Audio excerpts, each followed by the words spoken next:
বন্ধুরা, আজ আপনাদের জন্য ডোরেমনের যে এপিসোড নিয়ে এসেছি সেটা সুনিও আর তার নতুন একটা বন্ধুকে নিয়ে।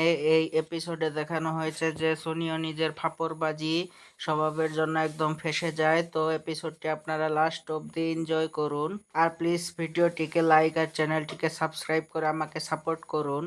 তো আজকের এপিসোডের শুরুতে আমরা দেখি সুনিয়র একটি পোস্ট কার্ড এসেছে।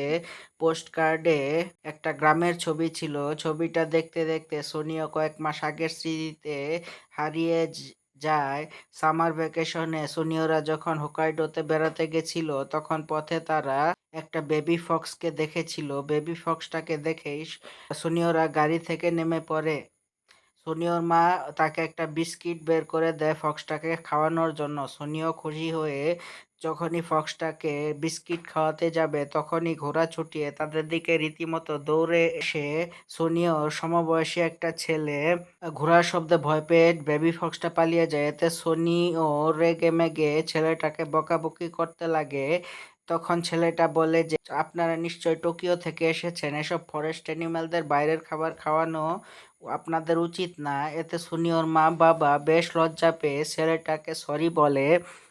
এরপর থেকে সুনিও তার পুরো ছুটির সময়টা তামাকসু নামের ছেলেটার সাথেই কাটায়। তারা যখন একসাথে মাছ ধরছিল তখন তামাকসু বেশ বড়সড় একটা মাছ ধরে। এতে সুনি অবাক হয়ে গেলে তামাকসু বলে যে আমি তো এর আগে এর চেয়েও বড় বড় মাছ পেয়েছি, এটা তো কিছুই না। আবার ঘোড়া চালানো শিখতে গিয়ে সুনিও যখন বারবার পড়ে যাচ্ছিল তখন তামাকচু বলে যে তুমি এইটুকুই পারো না, আমি তো ছোট থেকেই ঘোড়া চালাতে এক্সপার্ট। সুনিয়র এসব আর সহ্য হচ্ছিল না, তাকে তো ফাপড়বাজি যে কোনো মূল্যেই দেখাতে হবে।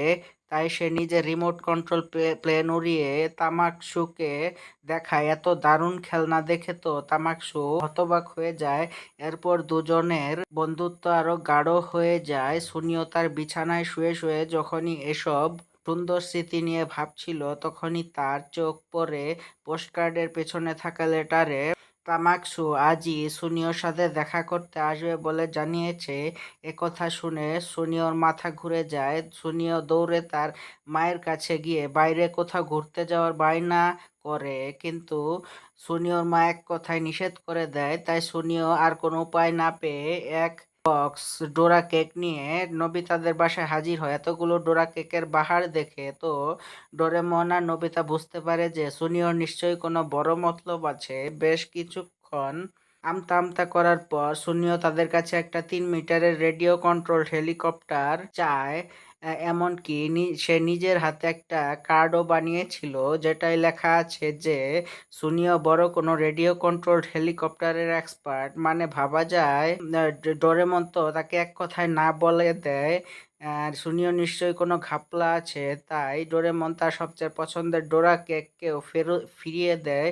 এতে সুনিও মন খারাপ করে বাড়ি চলে যায়। সে তার হ্যান্ডব্যাগ কার্ডও ডোরেমনের কাছে রেখে গেছিল। আসলে আজকের স্ন্যাক্সে মমতাদেরকে ডোরাকেই দিতে হয়েছে, তাই ডোরেমন খুব একটা আফসোস করে না। তবে ডেক্স স্ন্যাক্সের জন্য নিচে গিয়ে তারা দেখে যে তাদের মা নিজের পার্সটাই হারিয়ে ফেলেছে। পার্স ছাড়া তো তিনি ডোরাকে কাউকে কিনে দিতে পারবেন না, আর ডোরেমন তো এটা সহ্য করতে পারবে না। তাই সে কাউন্সিলিং নোট নামের একটা গ্যাজেট বের করে। এই গ্যাজেটে নিজের সমস্যার কথা লিখলে এটা তার সমাধান বলে দেয়। ডোরেমন নোটটাই লিখে যে মমের পার্স কোথায় আছে। তখন নোটটায় মেসেজ আসে যে পার্স ছোট আলমারির মধ্যে আছে। এবার ডোরেমন সরাসরি না বলে একটু ট্রিক ইউজ করে তাদের মমকে দিয়ে সেই আলমারিটা খোলায়। আলমারির দরজা খুলতে তিনি নিজের পার্সটা দেখতে পান। এতে নবিতার মা খুশি হয়ে তাদেরকে ডোরা কেক খাওয়ার জন্য বেশি করে টাকা দেয়। কিন্তু নবিতারা খুশি মনে ডোরা কেক কিনতে গিয়ে দেখে যে দোকানের সব ডোরা কেক শেষ। নিশ্চয়ই সুনিও এখান থেকে সব ডোরা কেক কিনেছিল। এখন আর কি করার, নবিতারা মন খারাপ করে অন্য দোকানের দিকে যেতে লাগে। তখনই একটা ছেলে নোবিতাকে ডাক দেয় আর জিজ্ঞেস করে যে তোমরা কি এখানকার সবচেয়ে বড় আর ফেমাস একজন রেডিও কন্ট্রোল হেলিকপ্টার এক্সপার্টকে চিনো, যার মুখটা একটু টেরা দেখতে। এই এলাকার সবচেয়ে বড় এক্সপার্টকে চিনতে না পারলেও টেরা মুখের কথা শুনে নোবিতারা বুঝতে পারে যে ছেলেটা সোনিওর কথা জিজ্ঞেস করছে। নোবিতারা আন্দাজ করে ফেলে যে এটা সোনিওর বন্ধু তামাশু। তামাশু তাদেরকে বলে যে সোনিও তাকে বলেছিল এই এলাকায় নাকি নীল রঙের একটা রাকুন ডগ থাকে। একথা শুনে তো ডোরেমন রাগে ফেটে পড়ে। নোবিতা কোনো মতে ডোরেমনকে শান্ত করে আর তামাশুকে সাথে নিয়ে সুনিয়র বাসায় যায়। কিন্তু সেখানে গিয়ে তারা দেখে যে সুনিও বাসায় নেই। সুনিয়র মা তামাশুকে দেখে চিনতে পারে আর তাকে ভেতরে এসে বসতে বলে। কিন্তু নোবিতা তামাশুকে সরাসরি সুনিয়র কাছে নিয়ে যেতে চায়, তবে তারা জানতো না যে সুনিও কোথায় আছে। তাই তারা কাউন্সিলিং নোটকে জিজ্ঞেস করে আর গ্যাজেটটা তাদেরকে ক্লু দেয় যে পাহাড়ের উপর বড় গাছটার কাছে সুনিওকে পাওয়া যাবে। তাই তারা দ্রুত সেখানে চলে যায়। এই সময় জিয়ান তাদেরকে দেখতে পায়। আসলে জিয়ান তার মায়ের একটা দামি ফেস পাউডারের বক্স ভেঙে ফেলেছিল, তাই এটাকে ঠিক করার জন্য সে ডোরেমনকে খুঁজছিল।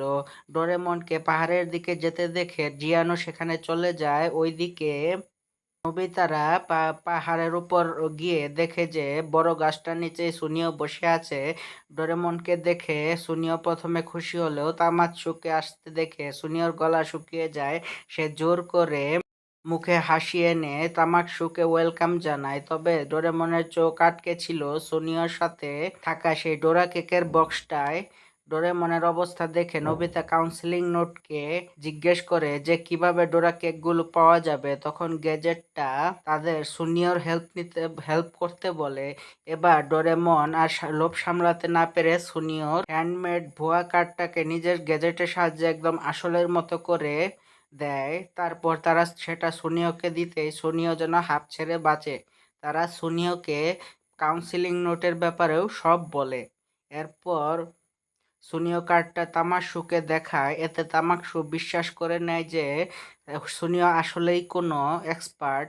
তখন সুনিও খুশি হয়ে নোবিতাদেরকে একটু আড়ালে ডেকে অনেক থ্যাঙ্কস দেয়। এই সময় জিয়ান সেখানে চলে আসে নিজের প্রবলেম সলভ করতে। কিন্তু জিয়ানকে দেখেই তামাকসু বলে যে তুমি না সেই মোটা ছেলেটা যে সুনিওকে দেখে ভীষণ ভয় পায়। একথা শুনে তো জিয়ান রাগে ফেটে পড়ে। জিয়ানের রাগারাগি দেখে তামাকসু বলে যে সুনিওকে দেখে তো ভয় পাও আর আমার সামনে এমন হিরো সাজছ। একথা শুনে জিয়ান তো তখনই মারামারি শুরু করবে, কিন্তু সুনিও ডোরেমন আর নোবিতা মিলে কোনো মতে তাকে আটকাতে লাগে। ভাগ্যক্রমে জিয়ানের পকেট থেকে সেই ভাঙা বক্সটা পড়ে যায় আর সুনিও সেটা দেখতে পায়। এবার সুনিও তাকে ভয় দেখাতে লাগে যে আমার কথা না শুনলে এই বক্সের ব্যাপারে তোমার মাকে সব বলে দেব। একথা শুনে জিয়ান ভয়ে শান্ত হয়ে যায়। জিয়ানের প্রবলেম তো সলভ হয়, কিন্তু আরেকটা সমস্যা দেখা দেয়। তামাকসু সুনিয়র বড় রেডিও কন্ট্রোল হেলিকপ্টারটা দেখতে চায়। তামাকসুর কথা শুনে সুনিও তো আবার ভয়ে অস্থির হয়ে যায়, কিন্তু ডোরেমন তাকে নিজের পকেট থেকে একটা বড়সড় রিমোট কন্ট্রোল হেলিকপ্টার বের করে দেয়। এতে সুনিওর আর কোনো চিন্তা রইল না। সে খুশিতে হেলিকপ্টারটা ভালোভাবে উড়িয়ে তামাকসুকে দেখাতে লাগে। এই সময় শিজুকা তার স্কেচবুক নিয়ে সেখানে আসে। সবাইকে একসাথে দেখে শিজুকাও বেশ অবাক হয়। এবার তামাকসুর সাথে শিজুকার পরিচয় হওয়ার পর তামাকসু বলতে লাগে যে ও তুমি তাহলে সুনিওর গার্লফ্রেন্ড। ভাগ্যক্রমে কথাটা শেষ হওয়ার আগে সুনিও তামাকসুর মুখ চেপে ধরে, কিন্তু তামাকসুকে থামাতে গিয়ে সুনিও হেলিকপ্টারের কন্ট্রোল হারিয়ে ফেলে আর মুহূর্তের মধ্যেই সেটা পাহাড় থেকে মাটিতে গিয়ে ক্র্যাশ করে। এসব দেখে সুনিও বেশ ঘাবড়ে যায়। এখন কিভাবে সে এটা ঠিক করবে। তামাকসু হয়তো ভাবছে যে সুনিওর মতো এক্সপার্ট কিভাবে এই অ্যাক্সিডেন্টটা করলো। তখন নোবিতা কাউন্সিলিং নোটকে জিজ্ঞেস করে যে সুনিও কিভাবে এই বিপদ থেকে বাঁচবে। তখন গ্যাজেটটা সুনিওকে সব সত্য কথা তামাকসুকে বলে দিতে বলে। সুনিও কোনোভাবে এটা করতে চায় না, সত্য কথা বললে যে তার সব মান সম্মান শেষ হয়ে যাবে। তামাকসুর বিভিন্ন প্রশ্নের মুখে পড়ে সুনিও আর কোনো উপায় দেখতে পায় না। সে তামাকসুকে বলে দেয় যে সে কোনো এক্সপার্ট না, এসব কিছু ডোরেমনের গ্যাজেটের কামাল। আর সুনিওকে মন খারাপ করতে দেখে তামাকসু বলে যে তুমি টোকিও থেকে এসেছো শুনে সেদিন আমিও অনেক ফাপড় নিয়েছিলাম। আসলে সেদিন ভাগ্যক্রমে অত বড় মাছ পেয়ে গেছিলাম, আর অল্প কিছুদিন আগেই ঘোড়া চালানো শিখেছিলাম। ঘোড়া চালাতে আমিও এক্সপার্ট ছিলাম না। এবার দুজন দুজনের মিথ্যার পর্দা থেকে বের হয়ে এসে সমান সমান হয়ে যায়। সত্য বলার পর দুজনেরই অনেক হালকা ফিল হচ্ছিল। সেদিন বাকি সময়টুকু সবাই একসাথে হেলিকপ্টারটা নিয়েই খেলেছিল, আর ডোরেমন তার প্রিয় ডোরাকে শেষমেশ মন ভরে খেতে পেরেছিল। দিনটা সবারই অনেক ভালোভাবে কাটে। সেদিন রাতে ট্রেনেই তামাকসু বাড়ি ফিরে যাবে, তাই সবাই তাকে স্টেশনে বিদায় দিতে যায়।